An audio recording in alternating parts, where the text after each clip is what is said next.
This year has definitely been a year of me consistently feeling like a failure.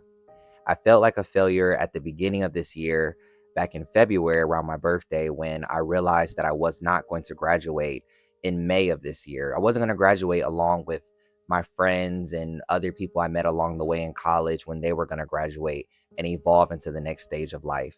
I felt like a failure over the summer when I was trying to get into a summer program that was going to help me ultimately get an internship and be able to work, to make money, to buy things, to travel, to do all the things that you want to do in your 20s.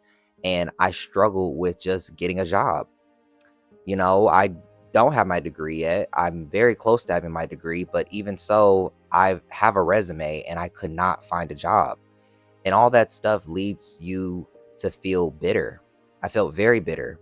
I felt very confused as well because I'm like, is this how it's going to be for the next couple years or the next decade of my life until I'm 30? And then, especially with everything that's going on with our current presidency, it just makes things harder to accomplish. And then, when you are taking action, but you are not seeing a return on those actions, you start to feel like you're failing, and then ultimately you start to feel like that you're ultimately a failure yourself. And I think that a lot of us, we have a tendency of believing that we are going to be stuck in this space forever, and we don't realize the ultimate truth that it's it's not all the time that you're failing, that you're doing something wrong. It might just be about timing and how long you're doing something, because a lot of big accomplishments, a lot of peak career success that happens for a lot of people comes from them doing it for a very long time. There's a rule that people often talk about, or a principle, that is the 10,000 hour rule of mastery, where to master something, to get to a peak level of success within something, you have to spend about 10,000 hours within it. Or this can translate, if you do it for maybe 2 hours a day, I believe, it can translate to 10 years of doing something. And that could be a long time for a lot of us, especially in your 20s, where you're seeing people go viral, blow up, have money, have cars, have all this stuff really soon.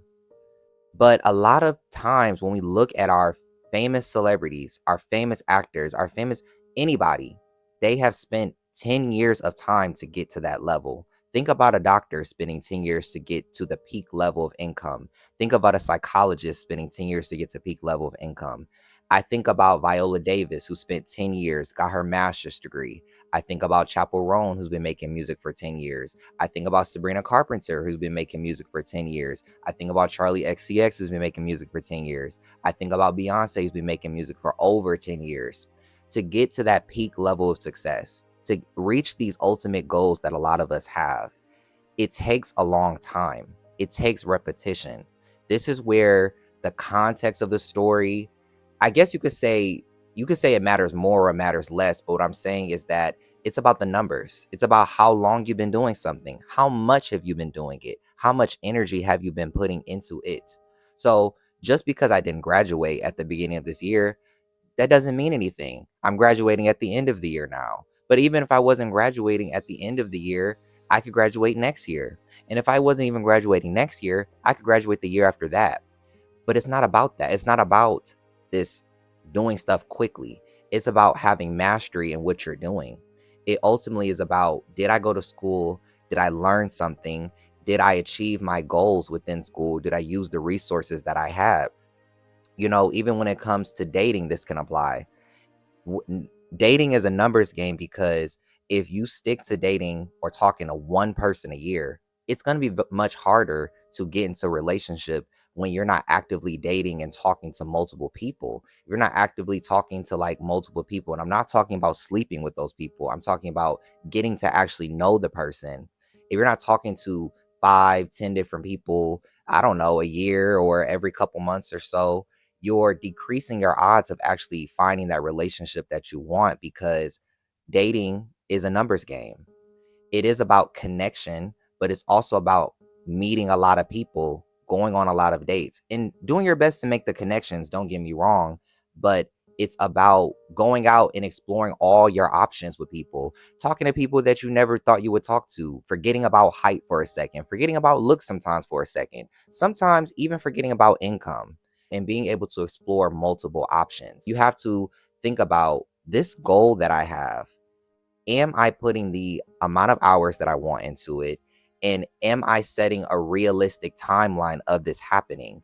And if this is happening longer than what I want it to happen, is that really my fault? Is that a failure on my part? Or do I just have to keep going? A lot of times the answer is to just keep going. A lot of these artists, like I mentioned earlier, spent dedicated years and time into what they were doing, and they did it over and over and over and over.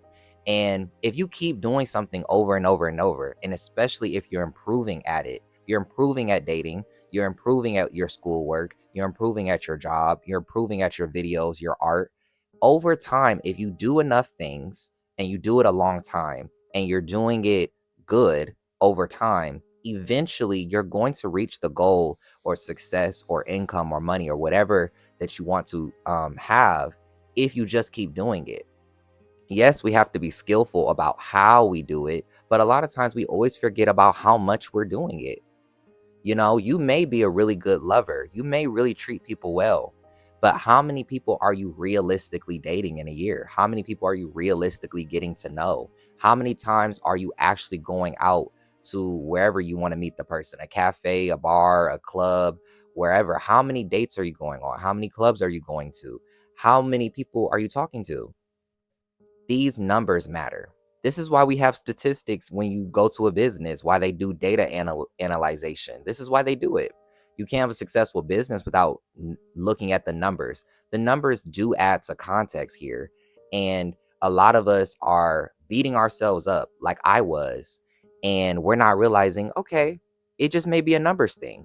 It may just be that.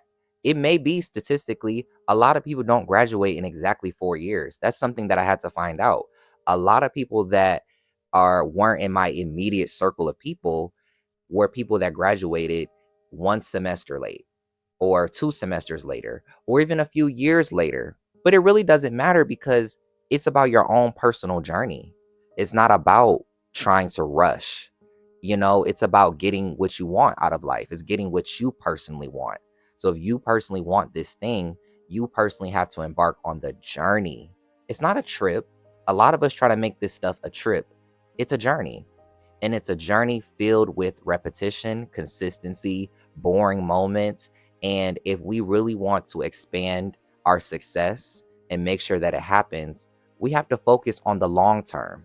And we have to focus on doing a lot of things in that long term space, making a lot of music, making a lot of art, making a lot of videos, making a lot of friends, going on a lot of dates, doing our best to improve a little bit each time, but doing a lot of that something. If you do a lot of that something over a long time, you increase the odds of success. Because if you think about it, if you only make one art piece a year, 2 songs a year, you talk to 3 people a year, what are your odds of success? If you have only been in a relationship with 2 people, and then you're basing those 2 relationships on how all people are, like I've been with 2 different guys, and so all men are awful. If you're only basing it off 2 numbers, your statistics are off. That's like basing the way you should run your company off how 2 clients have reviewed your company.